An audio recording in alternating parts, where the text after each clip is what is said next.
আসসালামু আলাইকুম ওয়া রাহমাতুল্লাহি ওয়া বারাকাতুহু। আজকে ফুরফুরা শরীফ থেকে আব্বাস সিদ্দিকী ভাইজানের বিশেষ বার্তা নিয়ে আপনাদের কাছে লাইভে চলে এলাম। ভাই, আগামী কালকে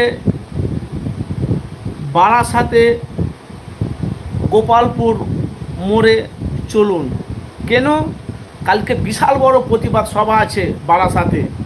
আর আপনারা জানেন যে মানুষের কাছে লাইভে আমি মানুষের কাছে বাস্তবটা তুলে ধরি। ফুরফুরা শরীফের আহলে সুন্নাতুল জামানের কর্ণধর, তার নাম হলো পীরজাদা আব্বাস সিদ্দিকী। পশ্চিম বাংলার নয়নমণি যাকে বলে, বড় ভাইজান মানে আব্বাস সিদ্দিকী। খিলকাপুরে গতকালকে উনি পথসভা মানে প্রতিবাদ সভা করেছিলেন। প্রচণ্ড মানুষের উপচে পড়া ভিড় হয়েছিল গতকালকে। ফের আগামীকালকে তোমার বারাসাতে গোপালপুর মোড়ে বিশাল বড় কালকে প্রতিবাদ সভা আছে।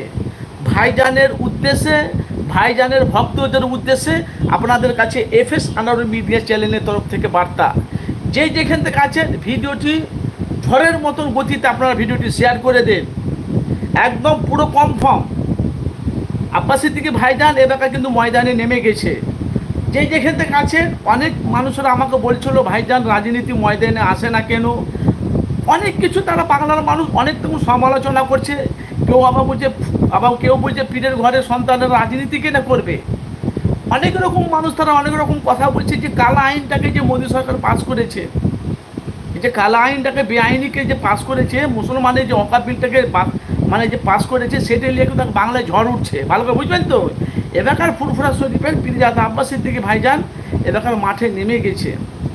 কেন? আব্বাস সিদ্দিকী ভাইজান এর আগেও বলেছিল, কয়েকদিন আগেও বলেছিল, যারা বাংলাতে যারা বাস করছে, যারা বড় বড় যারা ফতুয়া ঝাড়ছে, যারা বড় বড় ভাষণ দিচ্ছে সোশ্যাল মিডিয়াদের মুখোমুখি, তাদের দৌড় আমি দেখি, তারপরে আমি শেষ খেলা আমি খেলবো।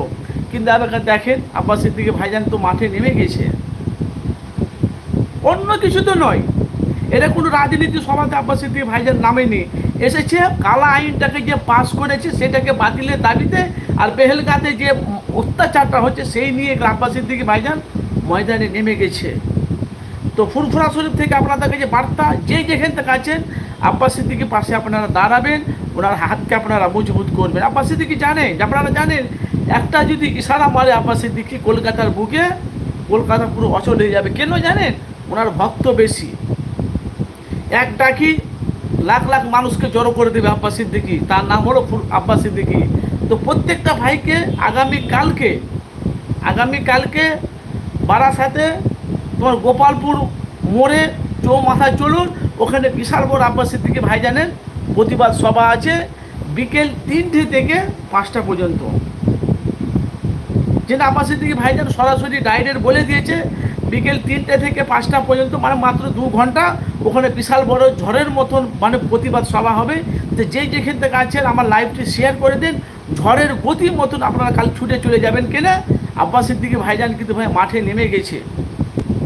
আপনারা জানেন যে অকাপ বিল যে কালা আইনটাকে নিয়ে যে পশ্চিমবাংলায় তো কত জায়গাতে পথ মিছিল হতে, আপনারা বলেন তো ভাইজান হচ্ছে কি না? কিন্তু এখন অবধি কেউ ব্রিগেডে ডাক দিতে পারেনি। যদি একটা ব্রিগেডে ডাক হলো, সেটাকে বাতিল করা হলো, পারমিশন হলো না। তারপরে আবার একটা ব্রিগেড নিয়ে একটা সমালোচনা ছিল, সেটাই কিন্তু বাধা হয়ে গেল। কিন্তু এখন বাংলার মানুষ বলছে আমাদের সাথে কিছু মানুষ আছে, আমাদের সাথে তারা ভাওতাবাজি করছে, আমাদের সাথে তারা প্রতারণা করছে, আমাদের সাথে তারা বাংলায় খেলছে। এলাকার বাংলার মানুষ কিন্তু আর কাউকে বিশ্বাস করছে না ভাইজান।